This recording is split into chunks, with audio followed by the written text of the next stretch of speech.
ये जीव जो बड़े पैमाने पर प्रवास कर रहे हैं विशाल उत्तरी अमेरिकी कांटेदार झींगे हैं जो महासागर के तल पर एक गुप्त गंतव्य की ओर बढ़ रहे हैं। उत्तरी अमेरिकी कांटेदार झींगों का यह भव्य जुलूस हर शरद ऋतु में होता है जब इस क्षेत्र में लगातार भारी बारिश और तूफान आते हैं।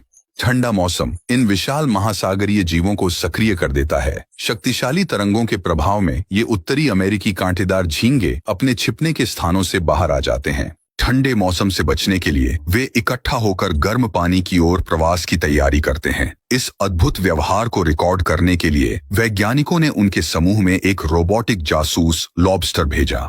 हमारे यांत्रिक पर्यवेक्षक के लिए कितने रोमांचक अनुभव हैं, चलिए जानते हैं। जैसे जैसे सतह पर तूफान बढ़ता है, लॉबस्टर इकट्ठा होने की गति बढ़ाते हैं। अकेला लॉबस्टर तेज धाराओं में बहने या शिकारियों का शिकार बनने का जोखिम उठाता है, तो वे इस अद्भुत रक्षात्मक गठन का निर्माण करते हैं। हमारा जासूस लॉबस्टर जो बड़ा है, जल्द ही एक छोटे साथी को आकर्षित करता है जो सावधानी से साझेदारी की खोज में आता है। जब जासूस उसकी पहल को नकारता नहीं, तो छोटा लॉबस्टर आत्मविश्वास से काफिले में शामिल हो जाता है। साझेदारी स्थापित करने के पश्चात लॉबस्टर अपनी यात्रा आरंभ करते हैं, जिसमें हमारा जासूस लॉबस्टर भी सम्मिलित होता है। जो अकेले होते हैं वे शीघ्रता से समूह का हिस्सा बनने की कोशिश करते हैं। जैसे जैसे लॉबस्टर गहरे पानी की ओर आगे बढ़ते हैं, वे एक विस्तारित पंक्ति बनाते हैं और अपने गंतव्य की दिशा में बढ़ते जाते हैं। अब यह प्रवास हजारों लॉबस्टरों को सम्मिलित करता है।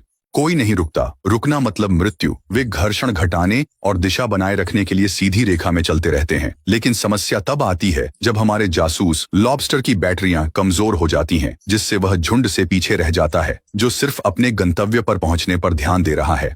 जल्द ही वे एक पुराने जहाज के मलबे पर पहुंचते हैं जो उत्तरी अमेरिकी स्पाइनी लॉबस्टर्स का अंतिम गंतव्य है। यहाँ पानी शांत और स्थिर है और सभी जीव आराम से दिखते हैं। लेकिन हमारा जासूस लॉबस्टर बंद हो जाता है तो एक बैकअप जासूस नॉटिलस निगरानी की जिम्मेदारी ले लेता है। हालांकि अपने आकार की सीमाओं के कारण नॉटिलस मलबे के अंदर नहीं जा सकता। इसे फिल्माने के लिए स्पाई लॉबस्टर 2.0 की जरूरत होती है जो तुरंत मलबे की गहराई में प्रवेश करता है। फुटेज में अद्भुत दृश्य है।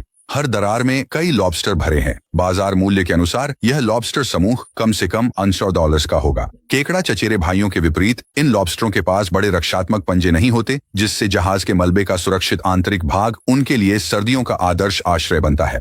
यहाँ वे ठंड में निष्क्रिय रहेंगे और तभी मलबे से बाहर आएंगे जब पानी गर्म होगा। फिर अपनी सामान्य अकेली जीवन शैली में लौटेंगे।